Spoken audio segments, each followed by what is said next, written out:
जय हिंद दोस्तों, मैं कुमार सिद्धू एक बार फिर से सिद्धार्थ जीएस टीचिंग सेंटर में भरपूर स्वागत करता हूं मेरे दोस्तों। आज जो होगा जिस एनसीईआरटी का फर्स्ट चैप्टर है जिसका लेक्चर नंबर 2 है, बहुत ही इम्पोर्टेंट है। ये सौर मंडल में पृथ्वी है। फर्स्ट चैप्टर का नाम ही है जो सौर मंडल में पृथ्वी है। इसका क्या नाम है? सौर मंडल में पृथ्वी है। सौर मंडल में पृथ्वी है। सौर मंडल में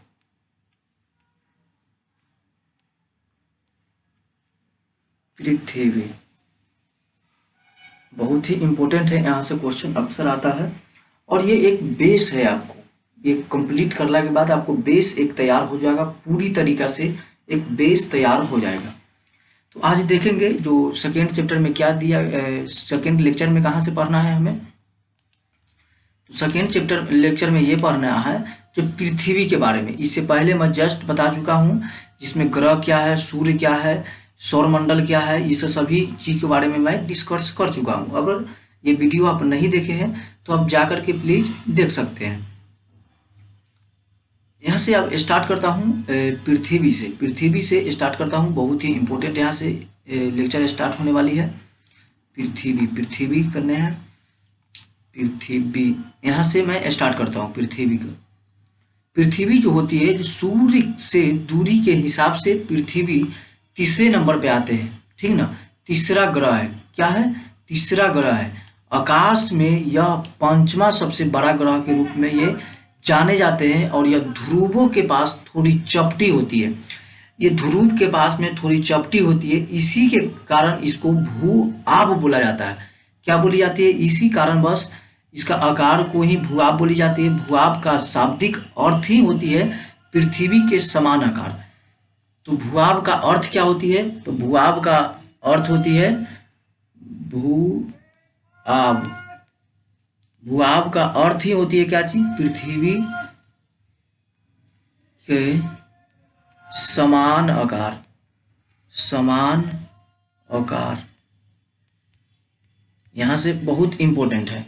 पृथ्वी के समान आकार है। क्या है? पृथ्वी के समान आकार है। इसके आगे जीवन के अनुकूल परिस्थितियां एवं संभवतः केवल पृथ्वी पर ही पाई जाती है। पृथ्वी पर एक ऐसा चीज है जो जीवन पाई जा सकती है, तो अभी तक किसी भी ग्रह में जो है जो जीवन संभव नहीं है। किसी भी ग्रह में जो है जो जीवन संभव नहीं है। पृथ्वी न तो गर्म होती है और न ही अधिक ठंडी होती है। ये औसतन होती है, जो मौसम परिवर्तन होती है जिसमें ठंड और गर्मी दोनों पाई जाती है। यहाँ पे पानी एवं वायु उपस्थित होते हैं, हमारे जीवन के लिए आवश्यक है। ये 6 क्लास की एनसीईआरटी में दी गई है। जीवन के लिए पानी हमारे लिए इतना आवश्यक है जिसको कि आप अनुमान नहीं लगा सकते। जीवन भोजन कह सकते हैं, जो भोजन के बिना हम रह सकते हैं लेकिन पानी के बिना नहीं रह सकते हैं। वायु में जीवन के लिए आवश्यक गैसें जैसे कि ऑक्सीजन मौजूद होती है। ऑक्सीजन बहुत सारे गैसों के मिश्रण एक होती है। इन्हीं कारणों से पृथ्वी सौर मंडल में सबसे बड़ा अद्भुत ग्रह है। सौर मंडल में सबसे बड़ा अद्भुत ग्रह कौन सी है? तो हमारा पृथ्वी है। तो पृथ्वी जो है जो सौर मंडल के पांचवा सबसे बड़ा ग्रह है और सूर्य से दूरी के हिसाब से तीसरे नंबर पे आते हैं। ये तो 3 क्वेश्चन बहुत ही इंपॉर्टेंट है, इसको आप ध्यान रखिएगा। इसके साथ साथ ये दी गई है, अंतरिक्ष से दिखने पर पृथ्वी नीले रंग की दिखाई देती है। अंतरिक्ष से में दिखने से ये पृथ्वी किस रकम को दिखाई देती है मेरे भाई? तो नीला रकम को दिखाई देती है। क्यों नीला रंग दिखाई देती है? क्योंकि इसका 2/3 से अधिक भाग क्या चीज है? पानी से ढकी हुई है। इसे नीला ग्रह के नाम से भी जानी जाती है। ऊपर से देखिएगा तो पृथ्वी नीला दिखाई देगा। क्या चीज दिखाई देगी? तो नीला दिखाई देगी। क्यों? क्योंकि पृथ्वी जो होती है, जो पृथ्वी के 2 ऐसे भाग हैं जो पानी से बिल्कुल ढके हुए हैं। इसके साथ साथ एक और इम्पोर्टेंट यहाँ से बात यह है, जो प्रकाश जो होती है, प्रकाश की गति लगभग 3 लाख किलोमीटर पर सेकेंड होती है। 3 लाख मतलब 3 लाख किलोमीटर 1 सेकेंड में जा सकता है, इतना है। सूर्य से पृथ्वी की दूरी लगभग 15 करोड़ है। कितना है? 15 करोड़ के आसपास आती है। कितना करोड़? 15 करोड़। 15 करोड़ किलोमीटर। बहुत ही इंपॉर्टेंट है ये। इस गति को ही क्या चीज बोलते हैं? इस गति के बावजूद सूर्य के प्रकाश का पृथ्वी तक पहुंचने में लगभग 8 मिनट का समय लगता है। एनसीईआरटी दिया हुआ है 8 मिनट, लेकिन अक्सर किसी किसी बुक में दिया रहता है 8 minute 20 second. 8 minute 20 second, 8 minute 20 second का समय अक्सर दिया हुआ रहता है। इसके साथ साथ एक रोचक बात यह भी है कि नील आर्मस्ट्रांग पहले व्यक्ति थे जिन्होंने चंद्रमा पर लात धरी थी। ये कब धरी थी? तो 20 जुलाई 1969 को रखी थी। 20 जुलाई 1969 को चंद्रमा के सतह पर कदम रखने वाली प्रथम व्यक्ति है। इसमें दी गई है जो मालूम करो कि कोई भारतीय चंद्रमा पर गया है। तो अगर गया है तो आप कमेंट में हमें जरूर बताइएगा उसका नाम क्या है। इसके साथ साथ चंद्रमा, ये आपको अंतरिक्ष में लिया गया एक चंद्रमा का पीक है। ये क्या है? ये चंद्रमा का पीक है जो अंतरिक्ष से ली गई है। देखिएगा चंद्रमा इस तरह से अंतरिक्ष में दिखते हैं, बिल्कुल इसी तरह से है, ये देख सकते हैं आप। चंद्रमा के बारे में थोड़ा सा नहीं जानते हैं, चंद्रमा क्या है, कैसे है, किस तरह से ये हमारे सौरमंडल में ये कार्य करते हैं। चंद्रमा के बारे में सबसे पहले तो मैं बेसिक बातों को मैं जानने का कोशिश करूंगा। बेसिक बात इनमें से क्या क्या चीज हो सकती है। बेसिक बात में ये हो सकती है जो हमारे जो पृथ्वी के पास केवल एक उपग्रह है उसे हम चंद्रमा कहते हैं। इसका व्यास पृथ्वी के व्यास का केवल 1/4 है। व्यास उसे कहते हैं जो व्यास जो होती है, जो एक वृत्त होती है, वृत्त में ही व्यास होती है। जितना व्यास होती है उसका 1/4 चंद्रमा का भी व्यास होती है। इतना बड़ा इसलिए प्रतीत होती है क्योंकि यह हमारे सूर्य से अन्य खगोलीय पिंडों की अपेक्षा ये नजदीक होती है। सूर्य से जो है जो और अन्य खगोलीय पिंडों की अपेक्षा ये क्या होती है? तो ये नजदीक होते हैं। क्या चीज होते हैं? ये नजदीक होते हैं। यह हमसे लगभग 3,84,400 किलोमीटर दूर है। अब आप पृथ्वी एवं सूर्य चंद्रमा की दूरियों की तुलना कर सकते हैं। अब किस तरह से? तो यहाँ पे सिंपल सी बात ये है, जो सिंपल सी बात ये आती है, जो यहाँ से लगभग मतलब पृथ्वी से इसका दूरी जो है, पृथ्वी से सूर्य एवं चंद्रमा की दूरी जो है जो 3,84,400 किलोमीटर के आसपास ये पड़ती है। 3 लाख किलोमीटर के आसपास ये पड़ती है। इसके साथ साथ उपग्रह क्या होती है? देखिए यहाँ से सैटेलाइट छोड़ी गई है, रॉकेट का प्रक्षेपण किया गया है। रॉकेट के प्रक्षेपण के बाद में रॉकेट के प्रक्षेपण यहाँ से होती है, पृथ्वी से यह रॉकेट का प्रक्षेपण हुई। इसके साथ साथ यहाँ पे जाकर के रॉकेट पृथ्वी पर यहाँ से प्रक्षेपण होने के बाद में ये इस तरह से कार्य करती है और नीचे की ओर ये गिरती है। ये नीचे की ओर गिरना है। मानव निर्मित उपग्रह है। क्या है? मानव निर्मित। उसके साथ साथ ये उपग्रह का कक्षा में प्रवेश इस तरह से होती है। उपग्रह में कक्षा का प्रवेश इस तरह से होते हैं। देख सकते हैं आप, एक मानचित्र दिया गया है, मानचित्र के थ्रू ही देख सकते हैं। दिया गया है जो उपग्रह क्या है। उपग्रह क्या है? एक खगोल पिंड है जो ग्रहों के चारों ओर चक्कर लगाते हैं या उसी प्रकार चक्कर लगाता है जिस प्रकार सूर्य जिस प्रकार से ग्रह सूर्य की चारों ओर चक्कर लगाती है। मानव निर्मित उपग्रह क्या होती है? तो ये होती है, यह एक कृत्रिम पिंड है। यह वैज्ञानिक के द्वारा बनाया गया है जिसका उपयोग ब्रह्मांड के बारे में जानकारी प्राप्त करने के लिए की जाती है। पृथ्वी पर संचार माध्यम के लिए किया जाता है। इसे रॉकेट के द्वारा अंतरिक्ष में भेजा जा सकता है।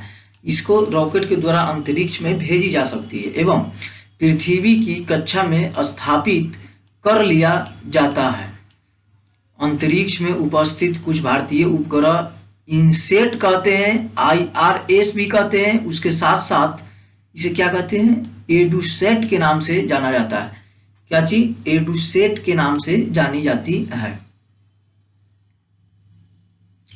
चंद्रमा पृथ्वी पर एक चक्कर लगाने में 27 दिन का टाइम लेता है। कितना दिन? 27 दिन पूरा करता है। लगभग इतने ही समय में यह अपने अक्ष पर एक चक्कर भी पूरा करता है। इसके परिणाम स्वरूप पृथ्वी से हमें चंद्रमा का केवल एक ही भाग दिखाई देती है। इसी के कारण हमें पृथ्वी से चंद्रमा एक ही भाग दिखाई पड़ती है। इसके साथ साथ चंद्रमा की परिस्थितियां जीवन के लिए अनुकूल नहीं है। जीवन के लिए अनुकूल चंद्रमा पर जीवन जीना संभव बिल्कुल सी नहीं बनती है। इसके साथ साथ इसकी सतह पर पर्वत, मैदान एवं गड्ढे हैं जो चंद्रमा की सतह पर छाया बनाते हैं और पूर्णिमा के दिन चंद्रमा पर इसकी छाया को देखा जा सकती है।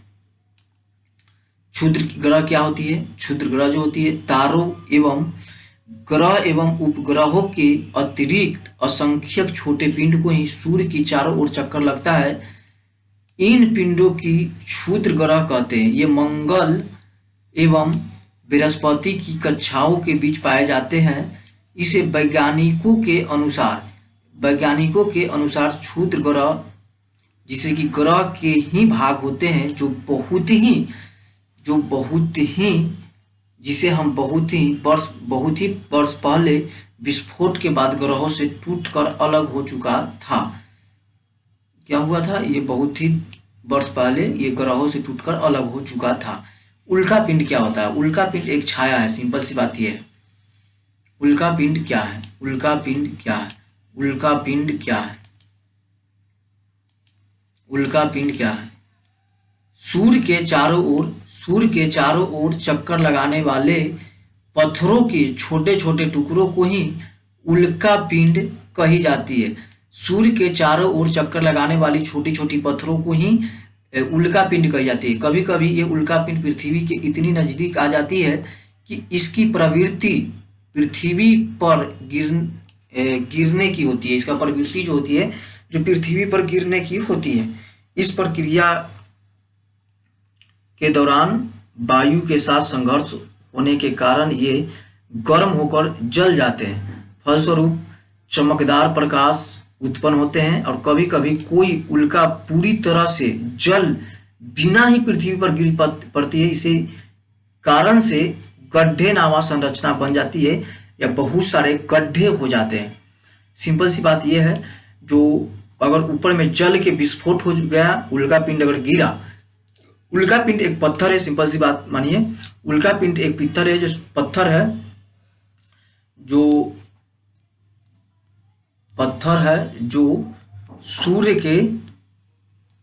सूर्य के चारों ओर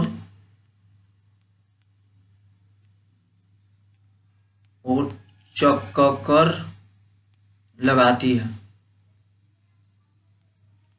सूर्य के चारों ओर चक्कर लगाती है। सिंपल सी बात, इतना आप ध्यान रखिएगा।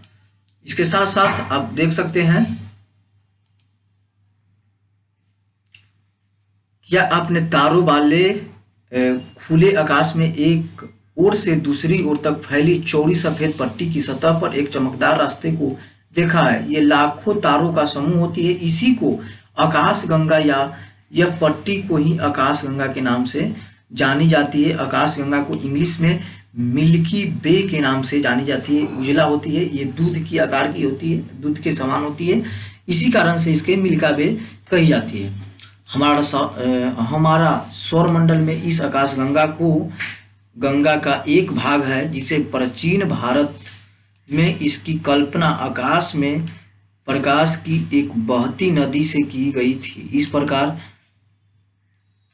इसका नाम आकाश गंगा पड़ा था। आकाश गंगा करोड़ों तारों या बादलों तथा गैसों की एक प्रणाली है। इस प्रकार की लाखों आकाशगंगाएं मिलकर ब्रह्मांड के निर्माण करती है। बहुत सारे आकाशगंगा मिलकर के ब्रह्मांड को निर्माण करती है। इसमें एक चित्र के माध्यम से मैं समझाने का प्रयत्न करूंगा। अभी शायद इतना ही। अब देखिए, इसके साथ साथ विशालता की कल्पना करना अत्यधिक कठिन है। वैज्ञानिक अभी भी इसके बारे में अधिक से अधिक जानकारी एकत्रित करने में जुटे हैं, लेकिन पूर्ण रूप से जानकारी हमें प्राप्त नहीं है। इसके आकार के संबंध में हमें कोई जानकारी नहीं है, लेकिन फिर भी हम जानते हैं कि हम सभी इसी ब्रह्मांड का हिस्सा है। हम सभी है जो इसी ब्रह्मांड का एक हिस्सा के तौर पे कार्य करते हैं, लेकिन वैज्ञानिक को फुल पता नहीं है कि क्या है कैसे है। लेकिन एक बात मैं बताना चाहता हूँ, लगभग जितना ब्रह्मांड ब्रह्मांड ब्रह्मांड जो होती है, जो ब्रह्मांड के बारे में वैज्ञानिक के अभी 100%, ये 100% है ना, 100% में से लगभग हम कह सकते हैं 0.2% ही पाता है। ये आप शायद आपको थोड़ा झटका लगा होगा ये सुन के, लेकिन ये बात सत्य है। इसके साथ साथ यहाँ पे देखते हैं जो क्या आप यहाँ पे दी गई है, क्या आप ब्रह्मांड के साथ साथ अपनी संबंध बता सकते हैं। आप पृथ्वी पर है तथा पृथ्वी सौरमंडल का एक भाग है। इसके साथ साथ सौरमंडल आकाशगंगा का या मिल्की वे का एक भाग है जो ब्रह्मांड का एक हिस्सा पड़ता है। क्या है? एक ब्रह्मांड का हिस्सा पड़ती है। इसके साथ साथ ब्रह्मांड से जुड़े इस तथ्य पर विचार कीजिए, इसमें से लाखों आकाशगंगाएं मौजूद होती है, जिसे हम आपका स्थान कहाँ है हमें जरूर बताइएगा। यहाँ पे अंत होता है। देखिए पृथ्वी ये पृथ्वी है, इसके साथ साथ ये सौरमंडल है। बहुत सारे सौरमंडल को मिल करके आकाशगंगा बनती है, और उसके साथ साथ बहुत सारे आकाशगंगा मिल करके ब्रह्मांड का निर्माण होती है। बहुत सारे आकाशगंगा को मिलाकर के ब्रह्मांड को निर्माण किया जाता है या होती है, इसमें नो डाउट होनी चाहिए। और ये फर्स्ट चैप्टर जो है, जो सौरमंडल में पृथ्वी है, जो 6 क्लास का है, ये आपको खत्म हो गया होगा। कुछ अभ्यास के लिए कुछ क्वेश्चन दिए हैं, इसको आप याद रखिएगा। ग्रह एवं तारे में क्या अंतर है, अभी जस्ट मैं बताया है। सौरमंडल से आप क्या समझते हैं, अभी जस्ट बताया है। इसके साथ साथ सूर्य से इसकी दूरी के अनुसार ग्रहों की संख्या, इसे फर्स्ट चैप्टर में अभी जस्ट बताया है।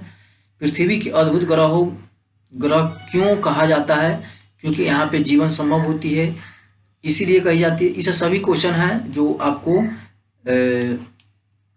बता चुका हूँ, इसे आप देख लीजिएगा। कुछ क्वेश्चन ये सब है, देख लीजिए। सौरमंडल का एक चार्ट तैयार कीजिए। अगर कोई क्वेश्चन में अगर डाउट हो रहा है तो हमें जरूर कमेंट्स में बताइएगा। हम कोशिश करेंगे जो उसको कोशिश करेंगे जो आपको आंसर जरूर बताएं। आप देख सकते हैं यहाँ पे सूर्य है, सूर्य के साथ साथ यहाँ पे बुध है, शुक्र है, उसके बाद में पृथ्वी है, मंगल है, बृहस्पति है, शनि है, यूरेन है, नेपच्यून है। तो ये टोटल है, ये आप ध्यान रखिएगा, बहुत ही इम्पोर्टेंट है। इस साइड को हम पश्चिम बोला जाता है, इस साइड को पूर्व बोली जाती है, इधर नीचे उत्तर, ऊपर में दक्षिण की ओर कही जाती है। इस सब क्वेश्चन को आप ये मैप के थ्रू, मैप जब रहेंगे तो बताएंगे। ये कैसा लगा हमें ज़रूर बताइएगा कमेंट्स में। और आज पे जो है, जो यहीं पे मैं विराम देता हूँ। और ये देख लीजिएगा, इससे ऊपर जस्ट बताए थे, जिसे कि ग्रह, सूर्य एवं सौरमंडल है, इसे सभी को मैं बता चुका हूँ। मंगल, बृहस्पति, शुक्र, शनि, इसे सभी क्वेश्चन मैं बता चुका हूँ। इसके साथ साथ यहाँ सबसे इम्पोर्टेंट जो क्वेश्चन आती है, जो ये क्वेश्चन है, ये 8 ग्रह के बारे में, ये क्वेश्चन बहुत ही इम्पोर्टेंट है। यहाँ से अक्सर क्वेश्चन आती है, इसको आप जरूर याद रखिएगा।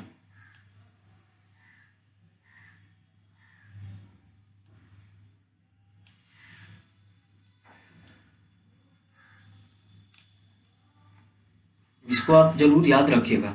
एक दिखा देते हैं पूरा देखिए, ये 7 तारे होती है, जो सप्त तारे के नाम से जानी जाती है। खगोल पिंड किसे कहते हैं, सभी को बता दिया है। पूर्णिमा, अमावस्या क्या होती है, सौरमंडल में पृथ्वी, ये चैप्टर ही आज कंप्लीट हो चुकी है। आपको कैसा लगा हमें जरूर बताइएगा। आज के लिए इतना ही पे विराम देते हैं, तब तक के लिए जय हिंद।